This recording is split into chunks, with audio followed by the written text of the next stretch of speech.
A analizar el tema tenemos de invitados esta mañana al presidente de la Corte Suprema de Justicia, Fernando Cruz, y también al presidente del Sindicato de Fiscales, Luis Alonso Bonilla, que nos acompaña aquí desde la Asamblea Legislativa, un tema que también tiene que ver con lo legislativo, porque resulta que esto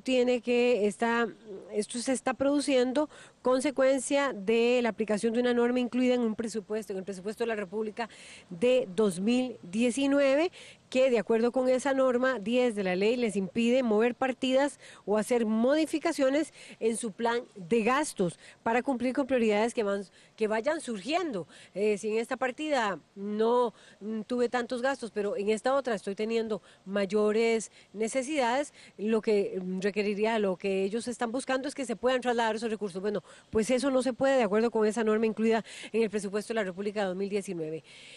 Voy a empezar con el presidente de la Corte, Fernando Cruz. Buenos días. Tal cual está planteada la situación, según escuchábamos al director del OIJ y a la fiscala general, y les expusieron a ustedes en sesión de Corte Plena, de verdad el OIJ y la Fiscalía tendrían que dejar de operar prácticamente a mediados de año con esta realidad, y usted escuchaba, solo por la vía de los presupuestos extraordinarios se podrían lograr los recursos. Buenos días. Parece que lo que introduce la norma, la interpretación de la norma especialmente, es una inflexibilidad que al final de cuentas convierte la ejecución del presupuesto en una camisa de fuerza de imposible solución en el plazo de 6 meses, efectivamente, o incluso menos, porque ahora estamos hasta teniendo problemas con la asignación del salario escolar. Entonces yo creo que si bien es cierto, es importante ordenar las finanzas públicas y establecer lineamientos, yo creo que las normas o las disposiciones no pueden ser tan inflexibles que se conviertan en un impedimento o en un valladar para impedir la propia vigencia de esas normas y del presupuesto, porque ya de todas maneras ese dinero está presupuestado. Pero bueno, creo más que todo que el problema se origina en una interpretación que Hacienda le da a la norma 10. Así es que me parece que cualquiera de las dos soluciones hay que buscarla. Si no, habría que hacer un presupuesto para cada vez que se requiera trasladar entre mismas partidas. Y eso supondría, según le escuché a la propia ministra de Hacienda, como 28 presupuestos extraordinarios durante el año. Cifra que obviamente evidencia la disfuncionalidad, a mí me parece, que de la interpretación tan restrictiva que le da al propio Ministerio de Hacienda. De acuerdo con eso, entonces, nunca había sido interpretada, a ver si le entiendo bien, Fernando Cruz, presidente de la Corte, nunca había sido interpretada de esta manera. ¿Han tenido explicaciones de por qué responde esta interpretación?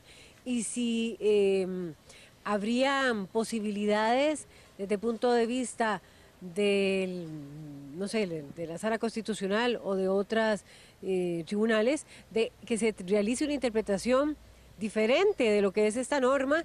Y sí, y sobre todo quisiera conocer, don Fernando Cruz, por qué se hace esta interpretación y qué explicación le dieron. Bueno, la explicación es que derivan de la norma 10 una interpretación tan restrictiva que no había sido antes, porque la norma 10 impuso una restricción mayor, pero no se puede llevar al extremo de la interpretación que señala Hacienda. Pero bueno, Hacienda dice que se deriva de la norma y es probable que el Parlamento diga que de esa norma no se deriva esa interpretación. Hay que resolverlo de alguna manera, porque todos estamos de acuerdo que esa no es la funcionalidad para que realmente el presupuesto esté ordenado. Está ordenado bien, están tomadas las previsiones para que no haya excesos, no haya un gasto inadecuado, pero la propia restricción que se impone resulta ser lesiva de la propia administración de los recursos, tanto para el Poder Judicial como para otros poderes, para otras instituciones públicas. Usted lo ejemplificaba con que habría que hacer 28 presupuestos extraordinarios si se acude a la recomendación que está haciendo, en este caso, o que le hizo al periodista Andrés Ortiz, el viceministro de Hacienda. O sea, de que habría que generar esos recursos que se requieren en las distintas partidas a través de presupuestos extraordinarios. Eso significa que por lo general, ¿cuál es la dinámica que hay siempre, esa flexibilidad que siempre hay en los presupuestos y de cuáles son las partidas que más requieren y que más demandan, que más generan necesidades, gastos en el Poder Judicial? Bueno, antes de esta interpretación y de esta valoración que hace Hacienda, siempre ha habido una gran flexibilidad para entre las mismas partidas hacer traslados de recursos, porque un presupuesto no puede llegar 2 años antes a tal precisión que se puedan prever todas las circunstancias variables en la propia administración de recursos. Pero ahora estamos en este problema que yo creo que no se debería resolver judicialmente, debe resolverse políticamente. Políticamente es la espera de la Asamblea Legislativa. Está con nosotros, ya voy con usted, don Fernando, de nuevo. Es decir, este tema va a terminar viniendo aquí, a la Asamblea Legislativa. Luis Alonso Bonilla, presidente del Sindicato de Fiscales. ¿Cuál es la situación en la que se encontraría la Fiscalía? Escuchábamos a la Fiscala General. ¿Cuál es esa realidad en la que ustedes se encontrarían de acuerdo, o se encuentran ya, de acuerdo con la interpretación que se está dando al tema de las normas presupuestarias, de estas restricciones presupuestarias? Buenos días. Buenos días, saludos a la estimable audiencia, saludos don Fernando. De acuerdo con lo que manifestó doña Emilia, sí, efectivamente va a haber un problema a mediados de año. Póngame un ejemplo de qué no se podría hacer ya. Ejemplo de las peritaciones. En este momento se están realizando investigaciones bastante serias, bastante importantes para el país. Ponemos como ejemplo muchos casos de corrupción que necesariamente requieren de peritajes, y eso se estaría poniendo en peligro. O sea, ¿En qué consisten esos peritajes? Generalmente son peritajes de índole económico, para poner un ejemplo, pero hay otros tipos. Por ejemplo, bueno, unos que trascienden el trabajo que realiza el Departamento de Ciencias Forenses. Están los que tienen que ver con traducciones, que también corresponden a un presupuesto que no corresponde al trabajo ordinario del Poder Judicial. Ahora, por ejemplo, la investigación que se está realizando en España con los 3 costarricenses que hay que traer sí, desde ahí allá. hay una limitación. Ese tipo de limitaciones se traerían a propósito de este escándalo de los sportbooks, me parece, o del secuestro de la persona. Ese tipo de acciones, por ejemplo, ¿no se podrían realizar? No se podrían realizar, o se presentarían obstáculos económicos importantes. ¿Los viajes que ustedes realizan a otros países? Sí, porque hay viajes que son necesarios, hay investigaciones en las que el fiscal necesariamente tiene que salir del país. ¿Investigaciones de crimen organizado, investigaciones de corrupción? Efectivamente, sí. Y respecto a la interpretación de la norma, efectivamente, escuchando las manifestaciones de la diputada Silvia Hernández, efectivamente hay una mala interpretación de la norma. Empezando porque la restricción tiene que ver únicamente con las partidas 0, la que corresponde a remuneraciones, la partida 1 de servicios, la partida 2 de materiales y suministros y la partida 6 de transferencias corrientes. Eso no significa que pueda haber traslado entre otras partidas. Pero lo más importante es... las partidas de salarios, sí. Las partidas de... ¿Cuál es otra citado usted, Luis Alonso Bonilla? Servicios, materiales y suministros y transferencias corrientes. Esas son las que tienen restricción. Pero la interpretación... Son inflexibles, entonces puede trasladar lo que sobre de una a otra. Sí. El problema es que la interpretación que hace el Ministerio de Hacienda mediante la circular 506 va más allá y pone restricciones dentro de las mismas subpartidas de cada partida presupuestaria. Por ejemplo, en la de remuneraciones, de acuerdo con la interpretación que hace el Ministerio de Hacienda, no se puede hacer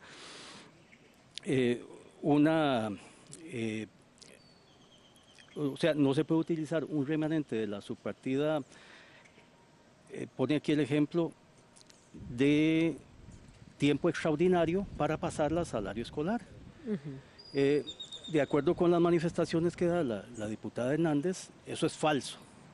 Ella dice que, y lo digo textualmente, afirmar que dentro de una misma partida presupuestaria no se pueden trasladar recursos, es decir, en la partida 0 de remuneraciones tengo la subpartida de tiempo extraordinario en la cual tengo un remanente y no puedo trasladarlo a la subpartida de salario escolar donde tengo recursos. Esto es falso, así lo menciona la señora diputada. Sí se puede hacer el cambio.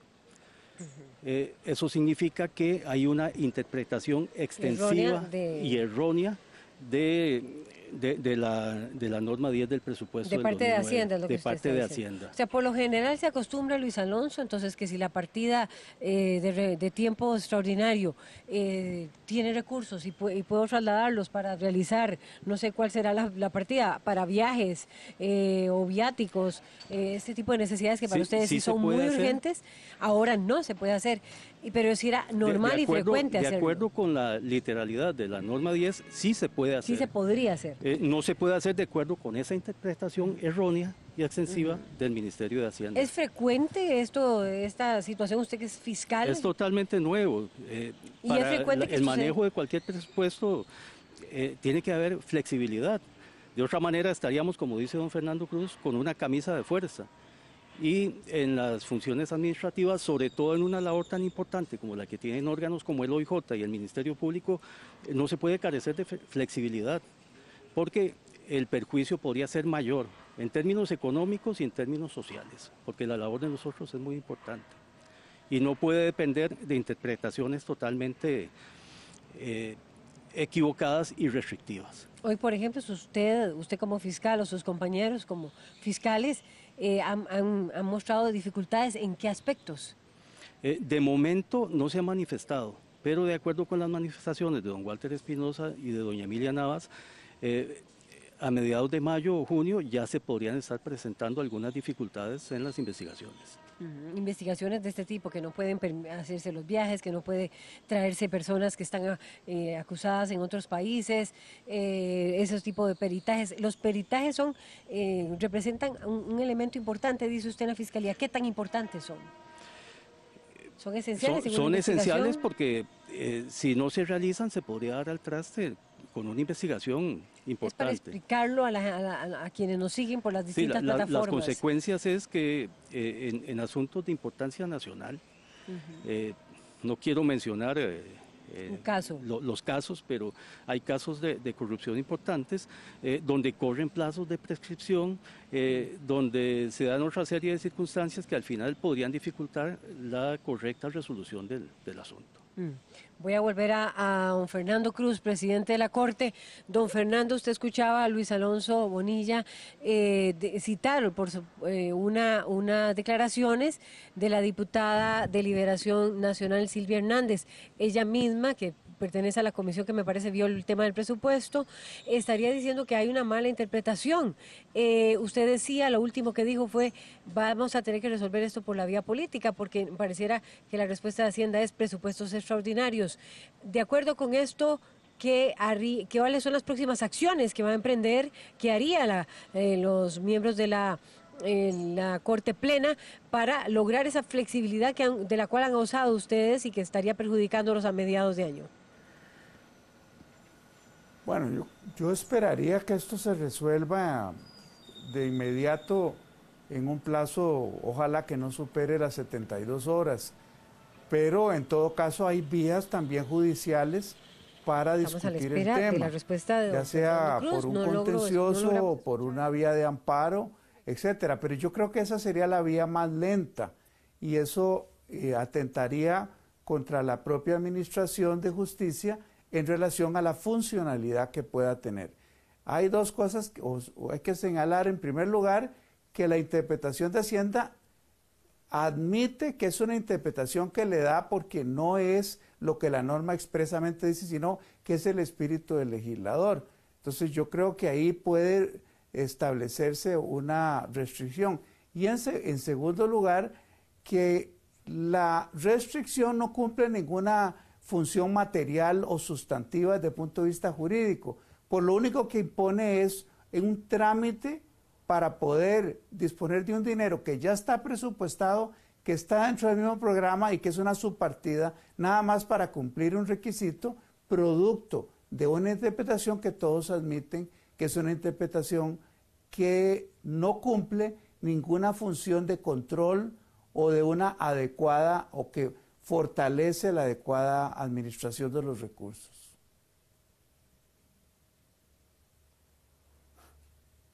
La primera parte, don Fernando, y me va a disculpar, las acciones próximas por parte de ustedes, una misiva, una reunión con los diputados, en fin, ¿qué acciones en concreto veremos en los próximos días para que se pueda poder actuar de manera normal en el Poder Judicial en torno a las normas presupuestarias?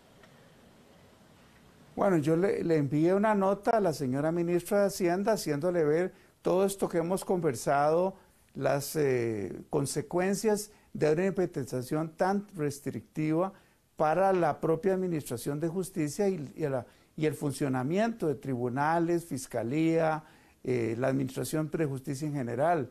Vamos a ver qué cosa, me parece que conversé con la señora ministra, ella me admite que hay una restricción que hay que corregir.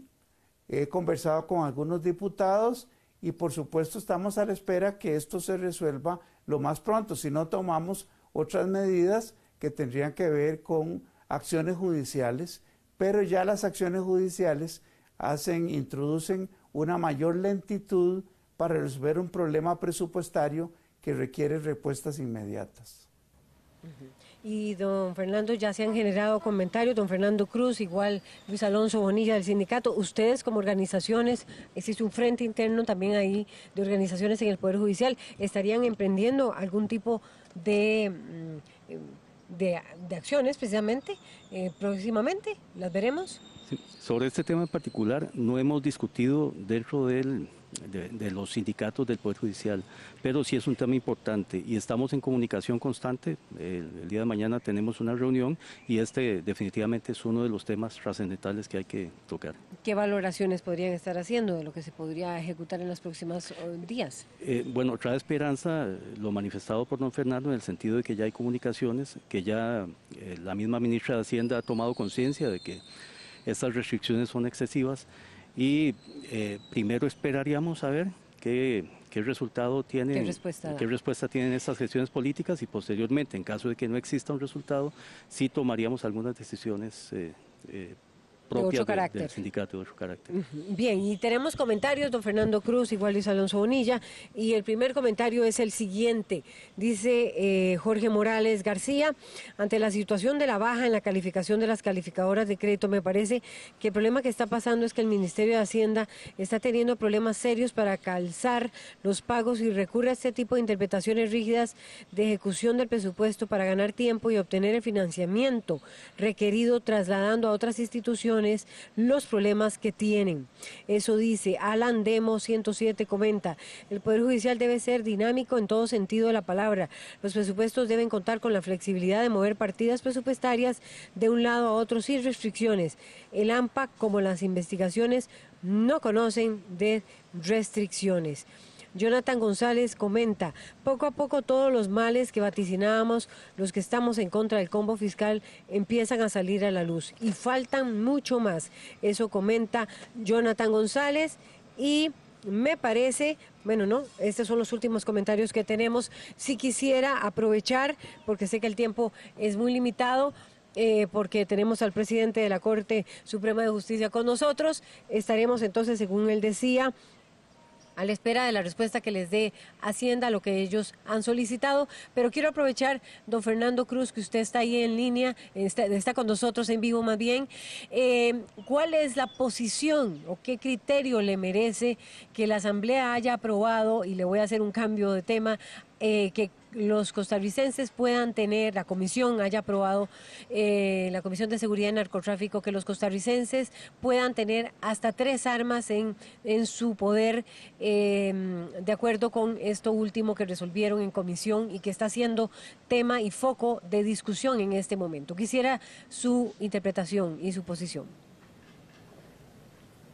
Bueno, no quiero pronunciarme directamente sobre el tema de una forma tan específica, pero sí recuerdo de un estudio que hizo ILANUD a través de don Elías Carranza, que determinó que el aumento del número de armas por ciudadano no tiene una incidencia importante en un mejoramiento de la seguridad ciudadana.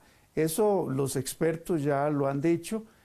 Hay otras visiones más individuales sobre la solución de este tema, pero la vía para resolver el tema de seguridad ciudadana no es un aumento del número de armas que puedan tener los ciudadanos por una serie de factores prácticos que no es del momento explicarlo, pero que lo recuerdo del estudio que hizo hace algunos años el ILANUD sobre el tema de la tenencia de armas y la política de ser muy liberal en la tenencia de armas de los ciudadanos. Eso no resuelve y no disminuye sustancialmente el tema de las armas.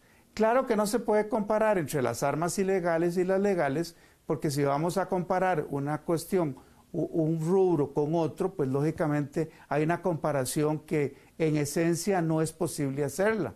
Es comparar dos cosas totalmente distintas. Obviamente, en la ilegalidad, pues las armas son irrestrictas. En la legalidad, el Estado debe tomar sus decisiones, pero es nada más una apreciación muy general sobre el tema. No creo que haya ningún país que con una amplia difusión de las armas o de tenencia haya tenido una disminución en el tema de la seguridad ciudadana. El mejor ejemplo es Estados Unidos. Muchas gracias a Fernando Cruz, presidente de la Corte. Luis Alonso, usted como fiscal, ¿qué piensa de esto que resolvió la Comisión de Seguridad y Narcotráfico sobre la tenencia de armas?